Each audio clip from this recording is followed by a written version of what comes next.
MA final research methodology geography की इस कक्षा में सभी विद्यार्थियों का स्वागत है। पूर्व व्याख्यान से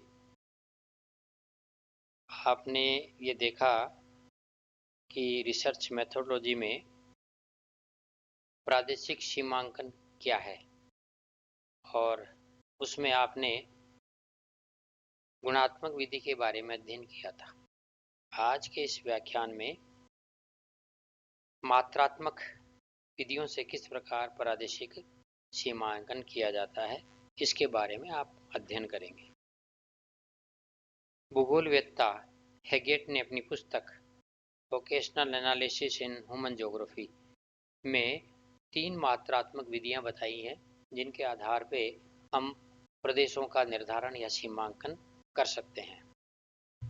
वैसे तो भूगोल में मात्रात्मक क्रांति प्रादेशिक सीमांकन के बाद ही तीव्र गति से आई है। वर्तमान समय में भूगोल में मात्रात्मक क्रांति का सूत्रपात बहुत तीव्र गति से हुआ और आज कंप्यूटर के माध्यम से GIS के आंकड़ों के आधार पर जो है मात्रात्मक चरम स्तर तक पहुंच गया है। हेगेट ने जिन 3 विधियों को प्रादेशिक परिसीमन के लिए बताया है, उसमें पहली विधि है थीसेन पॉलीगन, थीसेन बहुभुज। संयुक्त राज्य अमेरिका के मौसम ब्यूरो ने वर्षा के क्षेत्रों का सामान्यीकरण करने के लिए थीसेन बहुभुज का प्रयोग किया था। इस विधि का प्रयोग बोगवे ने 1949 के संयुक्त राज्य के 67 महानगरीय केंद्रों के सीमांकन के लिए भी किया था और इस विधि में बहुभुजों की रचना करने के लिए 4 क्रियाएं की जाती हैं। 4 उसके चरण हैं। पहला है किसी विशेषता से युक्त केंद्र के उसके प्रत्येक समीपवर्ती केंद्र को जोड़ने वाली रेखाएं खींच दी जाती है। यानी पहले चरण में किसी क्षेत्र में एक मुख्य केंद्र से उसके प्रत्येक सीमावर्ती केंद्र को जोड़ने के लिए रेखाएं खींच दी जाती है। दूसरा चरण है मध्य बिंदु से उस रेखा पर लंबवत रेखा खींच दी जाती है, जो बहुभुज की एक रेखा होती है। इसी प्रकार अन्य मध्य बिंदुओं से रेखाएं खींच दी जाती है। चौथा चरण सीमा रेखाओं के आर पार स्थित परगने यानी काउंटी, क्योंकि संयुक्त राज्य अमेरिका में काउंटी कहलाते हैं स्टेट, तो काउंटी को उस केंद्र की सीमा के अंदर सम्मिलित कर दिया जाता है और जिसके अंदर उस काउंटी का यानी परगने का आधे से ज़्यादा भाग स्थित होता है। इस विधि की मान्यता 2 बातों पर या 2 अभिग्रहितों पर निर्भर करता है।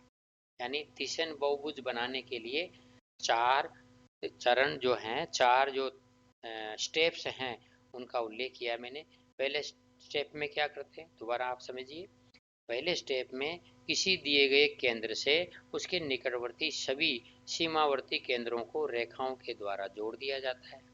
दूसरा मध्य बिंदु से उस रेखा पर, दूसरा है केंद्र को जोड़ने वाली उन रेखाओं को विभाग करके उनके मध्य बिंदु ज्ञात कर लिए जाते हैं।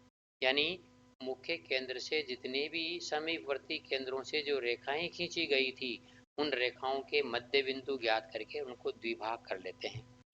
फिर मध्य बिंदु से उस रेखा पर लंबवत रेखा खींचते हैं, यानी सभी रेखाओं के मध्य बिंदु से लंब डालते हैं, जो बहुभुज की एक रेखा होती है। और इस प्रकार अन्य मध्य बिंदुओं से भी रेखाएं खींच ली जाती हैं, लंब खींच लिए जाते हैं। और चौथे चरण में सीमा रेखाओं के आर पार स्थित परगने को उस केंद्र की सीमा के अंदर सम्मिलित कर लिया जाता है, जिससे उस काउंटी का आधा से ज़्यादा भाग या परगने का आधा से ज़्यादा भाग उस बहुभुज में आ जाता है। अब 2 मान्यताएं हैं।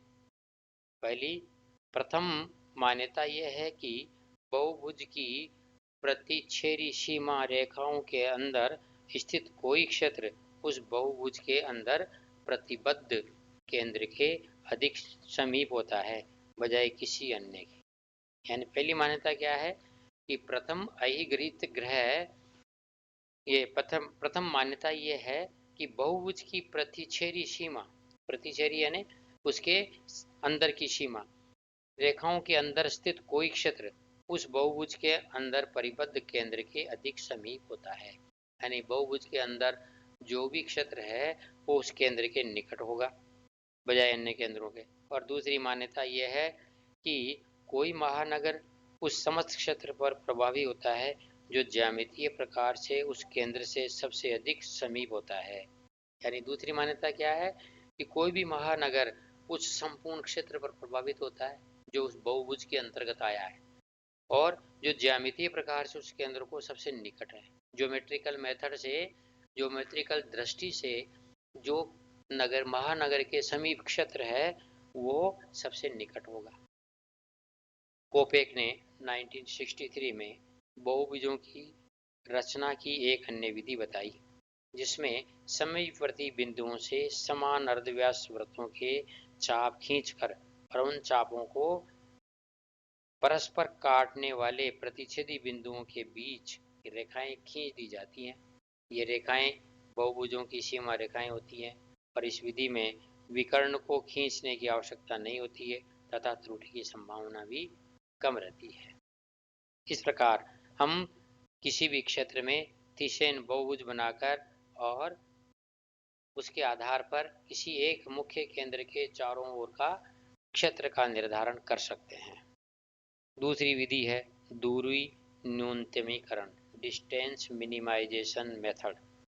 इस विधि के अंदर किसी वस्तु को उसके विभिन्न स्रोतों से बहुत से गंतव्य स्थानों तक पहुंचाने के लिए या गंतव्य स्थानों से स्रोतों तक जाने के लिए परिवहन की लागत को न्यूनतम करना होता है। अच्छा, दूरी न्यूनतीकरण विधि यानी डिस्टेंस मिनिमाइजेशन विधि में क्या है कि किसी वस्तु को उसके स्रोतों से केंद्र तक या केंद्र से स्रोतों तक पहुंचाने के लिए गंतव्य स्थानों से स्रोत तक की दूरी को मिनिमम करना है। अर्थात कैसे मिनिमम? परिवहन की लागत की दृष्टि से। और इस विधि के अंतर्गत ईट्स ने 1963 में एक कंप्यूटर की सहायता से ये बात समझाई कि परिवहन की समस्याओं को हल करने के लिए अभिकल्पित सक्रिय शोध की एक विधि को प्रयोग करके बहुत से मार्ग संगम केंद्रों तक की दूरी को अनुकूल किया जा सकता है। आर्थिक दृष्टि से इसके द्वारा परिवहन की लागत न्यूनतम हो जाती है।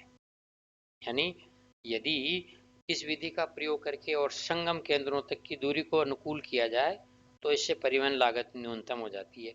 ईट्स ने अपने प्रयोग को विस्कॉन्सिन में ग्रांग काउंटी के 13 हाई स्कूलों में जाने वाले 29,000 विद्यार्थियों पर किया था।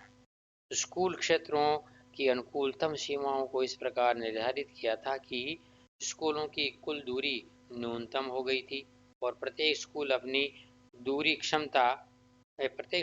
पूरी क्षमता तक भर गया था। इस समस्या को प्रकट करने के लिए एक सूत्र भी दिया था उन्होंने कि दूरी न्यूनतीकरण किस प्रकार किया जाए। तो उसका मतलब था कि अगर दोनों नगरों के बीच दूरी को न्यूनतम करना हो और किस तरह से ज्ञात करना हो तो उसके लिए एक सूत्र दिया कि sigma D I J into I G बराबर मिनिमम। अर्थात डी का मतलब डिस्टेंस, दो नगरों के बीच की दूरी इंटू उन नगरों के संबंधित नगर की जनसंख्या। इसके आधार पर दूरी में न्यूनतम करके और वो एक इंडेक्स निकाला था जिसमें विद्यार्थियों में स्कूल जाने वालों की संख्या को निर्धारित किया गया था। ईट्स के इस विश्लेषण का समर्थन कई अन्य स्थानों से भी हुआ था। तीसरी विधि है मात्रात्मक विश्लेषण का ग्राफ सिद्धांत, ग्राफ थ्योरी। ग्राफ सिद्धांत का प्रयोग पिछले 10 वर्षों में सफलतापूर्वक किया जाना प्रारंभ हुआ। इस विधि में परिवहन जाल नेटवर्क, ट्रांसपोर्ट नेटवर्क तथा प्रादेशिक संरचना के विश्लेषण किए जाते हैं। किसी क्षेत्र में स्थित नगरों के एक समुच्चय में उनके साक्षर्य की मात्रा को ज्ञात करना होता है और इसके लिए प्रादेशिक पदानुक्रम निश्चित किया जाता है। ग्राफ के अंदर स्थित नगरों को अंतस्थ बिंदु माना जाता है।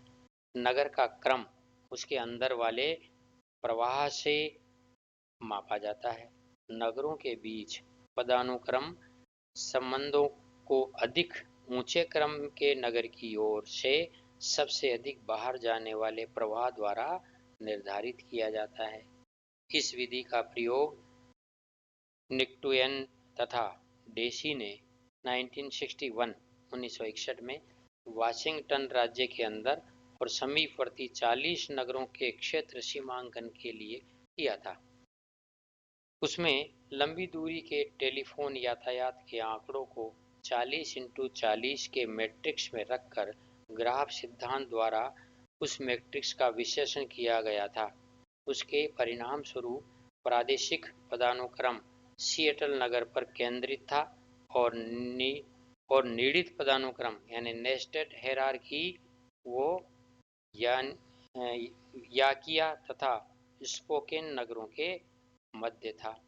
इस प्रकार ग्राफ सिद्धांत विधि के द्वारा प्रादेशिक बंधन के सापेक्ष के सामर्थ्य निश्चित हो जाती है और ये विधि प्रशासनिक या औद्योगिक और व्यापारिक दोनों ही प्रकार की आवश्यकता पूर्ति के लिए सीमांकन के लिए बहुत उपयोगी है। यानी ग्राफ सिद्धांत क्या है? जैसा कि अभी मैंने कहा था कि डेसी ने इसका जो प्रयोग किया वाशिंगटन नगर के आसपास के 40 नगरों पर, तो इस पे ये सीधा ये होता है कि इस विधि में परिवहन जालों और प्रादेशिक संरचना के विश्लेषण किए जाते हैं। किसी भी क्षेत्र में नगरों का एक समुच्चय होता है और उस समुच्चय किस मात्रा में है उसका प्रादेशिक पदानुक्रम निश्चित कर लिया जाता है। ग्राफ के अंदर कितने नगर अंतस्थ बिंदु पर आते हैं और नगर का क्रम उसके अंदर वाले प्रवाह से कितना बाहर की ओर है, इसको मापा जाता है। अतः इसी नगर के आसपास के जितने नगर उसके अंतस्थ हैं वो एक प्रदेश हो जाता है और फिर दूसरे नगर के आसपास कितने अंतस्थ नगर हैं वो दूसरा प्रदेश माना जाता है। इस तरह ग्राफ थ्योरी से ग्राफ के अंदर एक मुख्य नगर के अंतस्थ नगरों को मिलाकर अलग अलग प्रदेशों का निर्धारण करते हैं। इस प्रकार गैरिसन ने भी औद्योगिक अवस्थिति के लिए इस दूरी न्यूनतीकरण विधि का प्रयोग किया। डॉक्टर केसी वीवर ने 1954 में फसलों के सीमांकन संयोगी क्षेत्रों के परिसीमन के लिए सांख्यिकी विधि का प्रयोग किया था। डॉक्टर भाटिया पी सेन गुप्ता ने भी क्रमवार भारत तथा उत्तर प्रदेश के कृषि प्रदेशों का निर्धारण इन सांख्यिकी विधियों से किया है। तो भूगोल में मात्रात्मक क्रांति में भी ग्राफ सिद्धांत के साथ साथ सांख्यिकी विधियों का प्रयोग करते हुए प्रदेशों का सीमांकन किया है। धन्यवाद।